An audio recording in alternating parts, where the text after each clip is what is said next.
Okay, welcome back.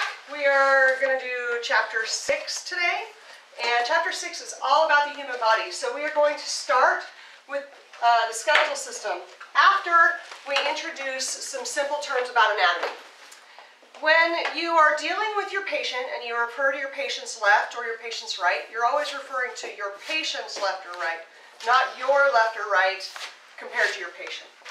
When we are talking about anatomic position, we're talking about our patient upright with their hands out to the side, palms forward. Okay?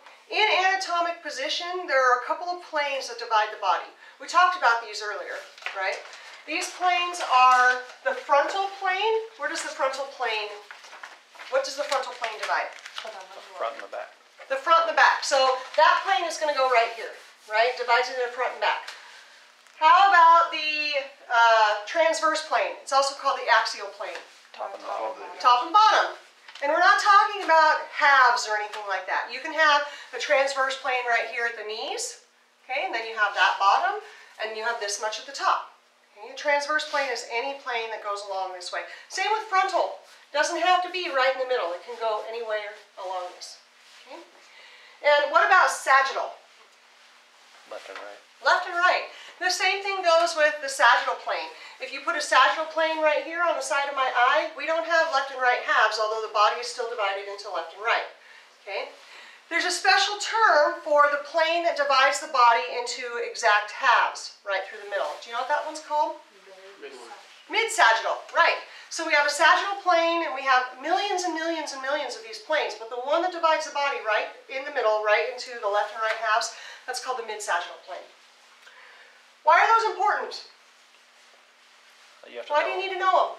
If you're describing an injury, to know like how to describe it, it's on this area, or I mean the body has certain organs in certain parts of the those planes, I guess you could say. Yeah, I guess you could say that. So if we divide our body into quadrants, starting with our belly button, okay, and our mid-sagittal line goes here, and our, what plane is this one? Sagittal. The one that divides into top and bottom. Transverse. Transverse, okay. So we have a mid-sagittal plane, we have a transverse plane, and this divides our body, our abdomen really, into quadrants. And if a patient tells you, I'm feeling pain right here, what quadrant is that? Upper right. Right upper quadrant. Right upper. Yeah. We're going to go with the direction first, and then the up and down. Okay. Right upper quadrant, left upper quadrant, left lower quadrant, right lower quadrant. When you abbreviate them the same way. So we have right upper quadrant, left upper quadrant, left lower quadrant, and right lower quadrant. So when you're asked questions about what organs are located in these, you should have a pretty good idea of what they are. And as we get a little bit further into our body systems, the digestive system, we will start talking about what organs are located in these quadrants. Okay? All right. So we are going to talk about the skeletal system. That's where we're going to start today. And luckily, again, we have this wonderful skeleton here who loves to come and let us use his body for learning and fun and frolic, right? Okay, this is Mr. Godet. We've met Mr. Godet before. Say hi. Mr. Godet is a teacher here, like really the real Mr. Godet. The skeleton's a little bit bigger than he is, though. The skeleton's only taller than him because he's on a stand. Okay, the real Godet is like this tall. But that's why we call him Godet, because the skeleton's short, Godet is short, and he's about this big around.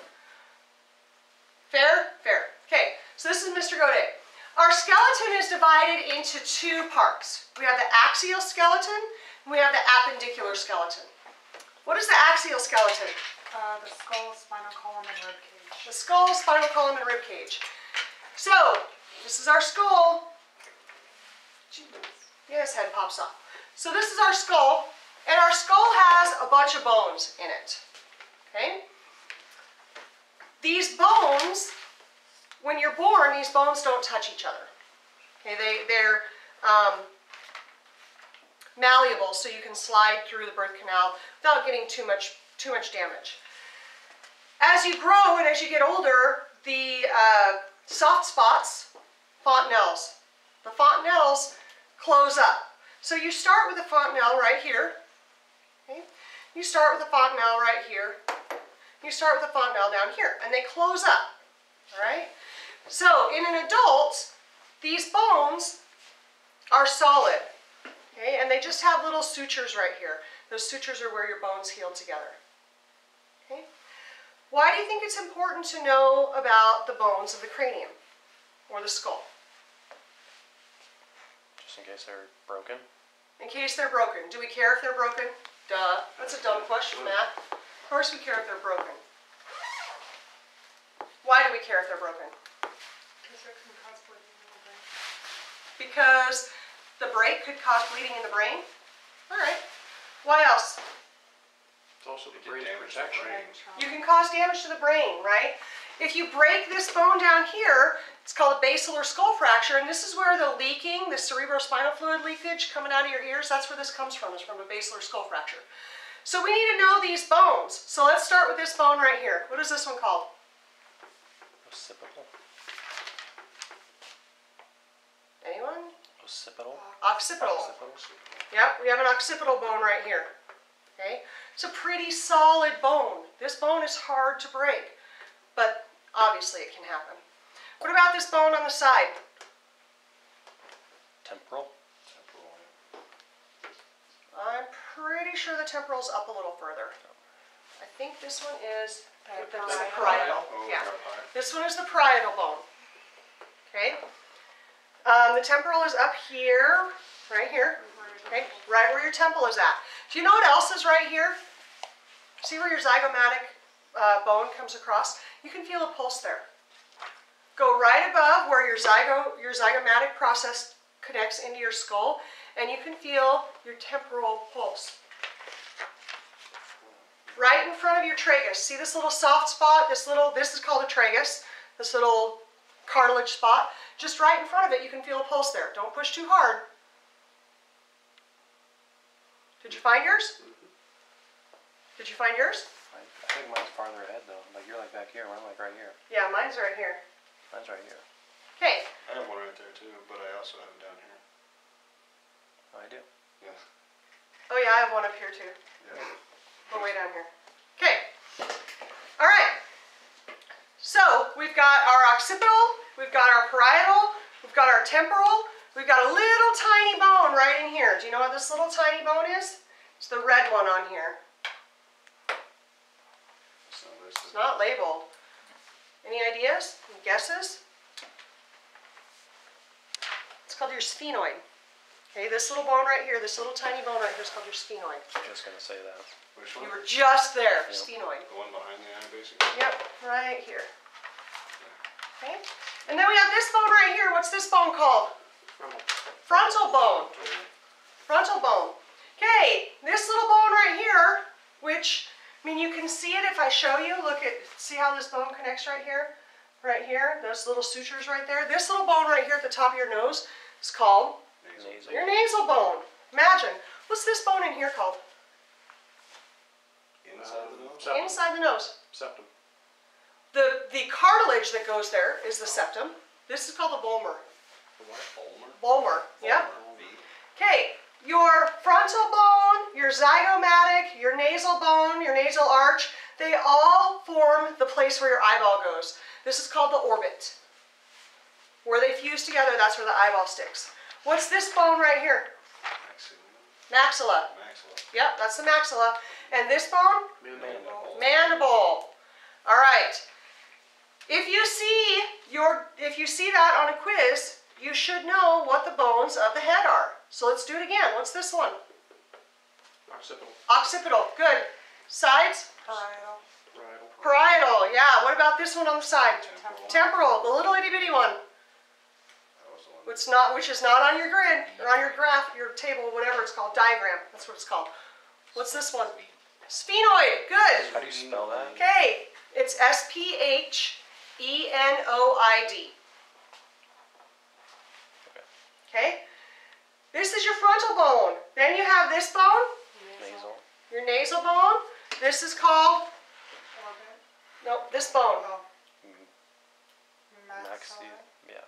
That's the That one. zygomatic. This is the zygomatic bone. Yep. What's this one called? the max. Maxilla, mandible. What about Okay. the one inside the nose again? The inside of the nose one is called the vomer. Vulmer. All right. This hole right here, what is this hole called? Foramen magnum. Foramen magnum. And what happens in this hole? Spinal cord comes out. Yeah, your brain stem pokes out here and the beginning of your spinal cord travels through here. Okay? Knowing that this hole is where your brain and spinal cord come out, when we start dealing with head injuries, it'll help you to understand why some people have a depressed respiratory status or depressed heart rate when we're dealing with head injuries. Okay? When there's swelling inside the head, this is pretty solid, right? There's no place for that swelling to go. Unless there's a fracture in here somewhere, there's really no place for that swelling to go. So that swelling causes the brain to push down. And it pushes down on your brain stem, or your lizard brain, your hind brain, pushes down on that and tries to push it through this hole. Well, that lizard brain, your hind brain, is what controls your breathing and your heart rate. And when it gets squished, it slows everything down. Make sense? All right, so this is the skull. This is part of which skeleton? Axial. Axial. This is part of the axial skeleton. And the axial skeleton is what we call the central part of the skeleton.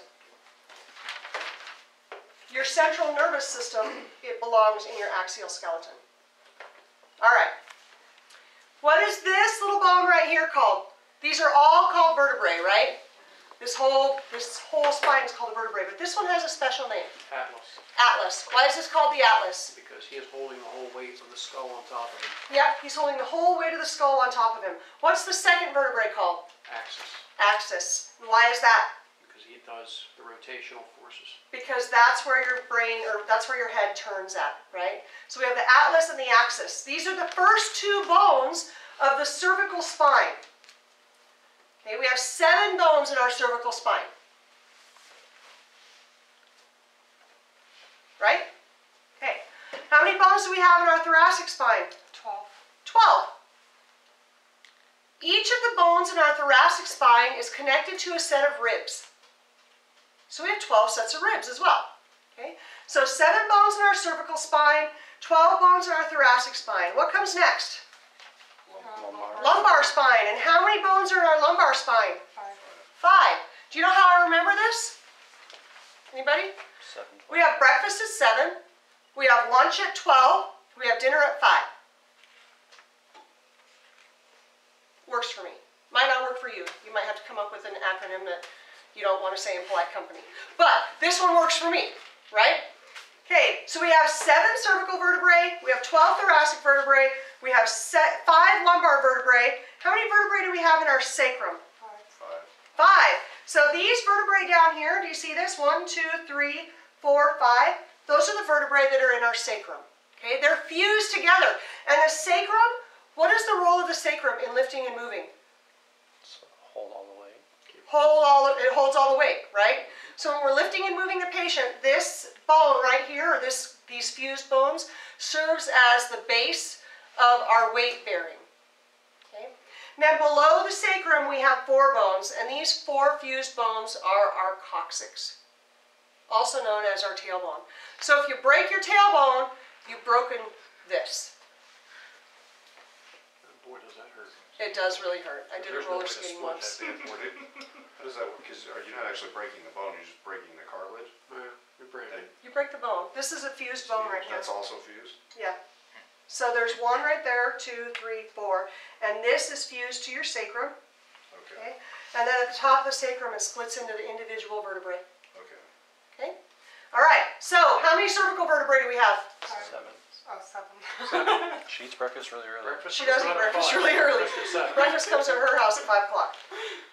So 7 cervical vertebrae. How many thoracic vertebrae? 12. 12. How many lumbar vertebrae? 5. 5. How many sacral vertebrae? 5. And how many coccygeal vertebrae? 4. 4. Okay. How many vertebrae does that make total? Hold on. 33. 33. 33. We have 33 vertebrae. I was like, that was quick. Okay. turn Mr. Godet around here, and we're going to talk about his rib cage. Did we talk about the rib cage in one of the other classes, or am I remembering one of my students' classes? All right. Okay, so Mr. Godet's ribs, he's got 12 sets of ribs, right? We have 5 sets of true ribs. 1, 2, 3, 4, 5. What is a true rib? What makes it a true rib? If it's actually joined to the spine. Not the joining to the spine, because they all join to the spine. Let's say actually, I don't know. They join independently to the sternum. Okay, so 1, 2, 3, 4, 5, they join independently to the sternum. The top 5 are your true ribs. Okay, then we have 1, 2, 3, 4, 5, 6, 7. And these are all called false ribs. Why are these called false ribs? Because they don't join individually to the sternum. Because they don't join individually to the sternum. You can see that right here we've got a connection point. So these 7 are called false ribs. All 7 of them. These 2 down here at the bottom of our 7 false ribs, these are called false floating. They don't connect at all to the sternum.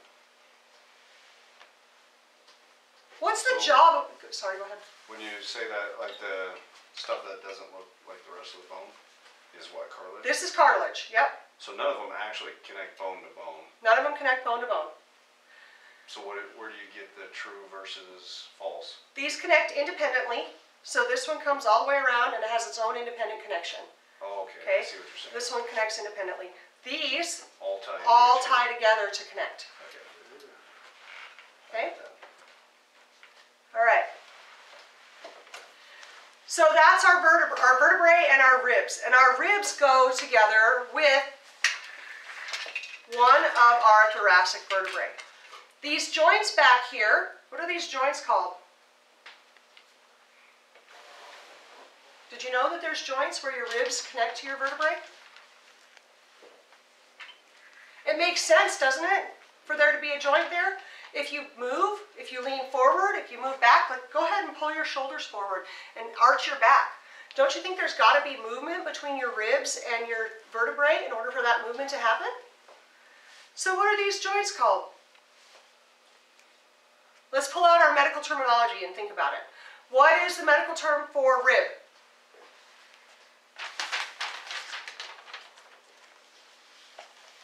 Okay. That was like 3 chapters ago. Oh my gosh. How horrible of me. I can give you a hint. It starts with a C. That's good, man.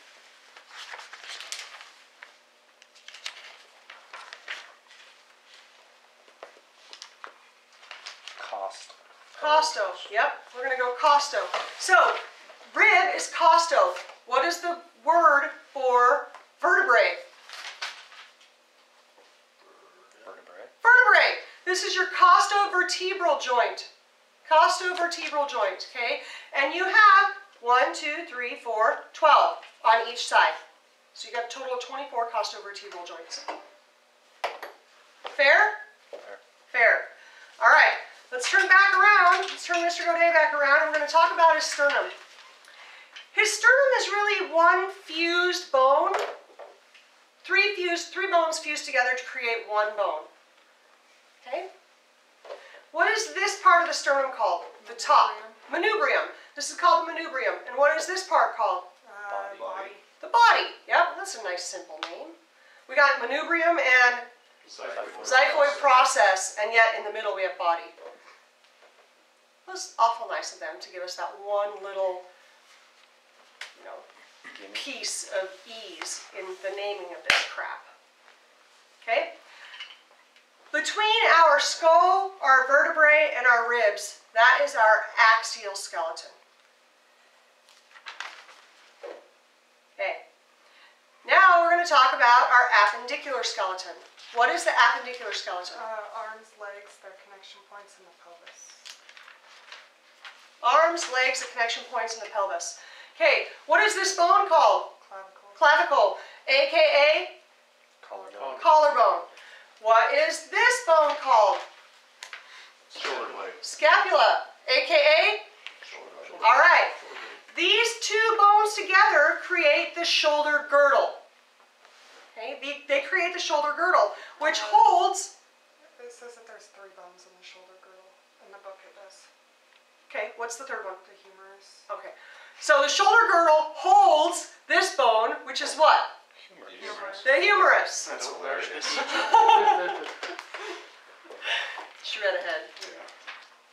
Darn her anyway. Okay, so we have the humerus. What kind of joint is this?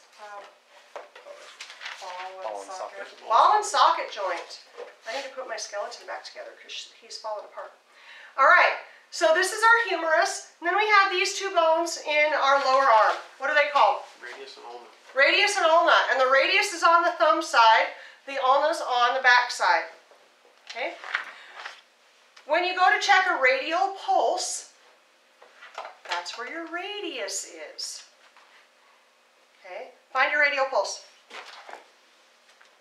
Oh, I found mine. Did you find yours? Yeah? All right.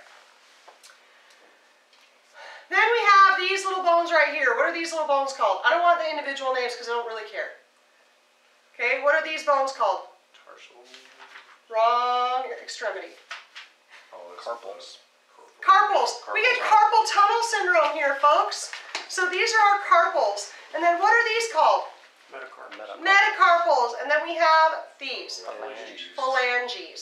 Okay? Or phalanx. If you look at my little cheater guy back there, that's phalanx. These are phalanx. Phalanges is more fun to say. Phalanges is more fun to say. Okay, what kind of joint is this? Hinge. It's a hinge joint, but it also rotates a little bit, right? All right. Then we have our lovely pelvis. Okay, what is this bone? Ischium.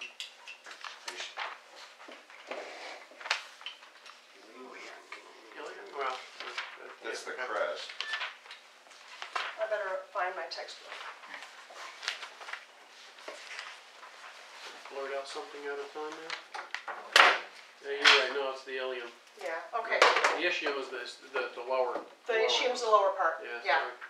I wanted to make sure before I told you no. Sorry. Tell me no.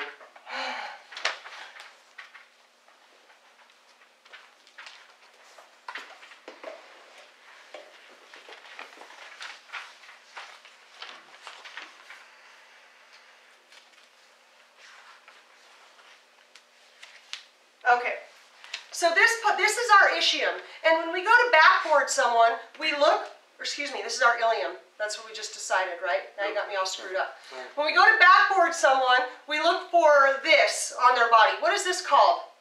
Iliac crest. The iliac crest. And why do we look for this to board them? So you can go Because you underneath want to strap it below that, right? Or something like that. Yeah, you don't want to be above it, so I usually try and put my strap right over the iliac crest. Why do I want to do that? So you're not pushing down on their vital organs. Yes, I'm not pushing on their soft stuff. Okay, if I put a strap on above that, I'm going to be pushing on the stuff that's in, you know, right lower quadrant, left lower quadrant, things that I want to avoid. All right? Okay, so we have our iliac crest. Down here ischium. is our ischium. Ischium. Okay, and where they meet, what is this joint called? Pubic symphysis. Pubic symphysis. Yeah. Okay, then we have this bone. What is this nice long bone right here? Femur. This is our femur. And what is this ball right here called? Femoral head. Femoral head. Also known as the acetabulum. Yes, it's a bone that's near the ass. It's called the acetabulum. Okay? All right. What is this part of the femur called? This big projection over here. The greater trochanter. Trochanter. Yep. Yeah. Greater trochanter. What is this little Lesser. lesser trochanter? Okay. We have the acetabulum, we have the greater trochanter, we have the lesser trochanter. What is this bone called? The patella. Kneecap. Question. Why are those, is that for like muscle to tie on, Yep. the greater and the lower? Okay. Yep, we got big muscles here, right? They've got to get attached somewhere. Okay, so we have the patella, and then we have these 2 bones right here. What are they called? Tibia and Tibia. Tibia and fibula. All right, what's this bone? Heel bone.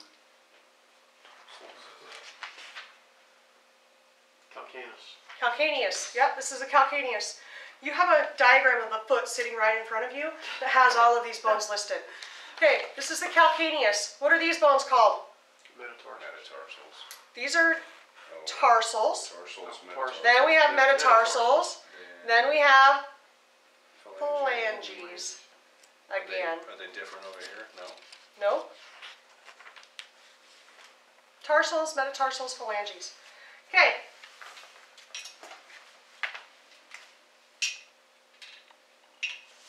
All right. Questions about the bones that make up the axial or the appendicular skeleton? We have to memorize all of them. You need to know enough to know that, like, I'm not going to ask you to memorize each of the individual bones here. Okay? All of these little carpals have different names. I don't care. Okay? If you want to go on and be a doctor someday, you may care. Okay. Same thing with the tarsals and the feet. They all have individual names, and I don't care. But the bones that we did talk about, you need to know. What about the descriptions of the bones? Like where the muscles connect? The greater and You do lesser? need to know the greater and the lesser trochanter, and you'll want to know the acetabulum. Okay? All right. Also, there's a bone right here. Hyoid. Hyoid. It floats. It's free. It's not connected to any other bones. Okay? This hyoid bone. What's it there for? Protection of the airway. So your airway your esophagus runs through it? Okay. Any other questions about the bones of the skeletal system? The Before we put- acetabulum, you said that's the same as the femoral head? Yep. Okay. Before we put Mr. Godet away.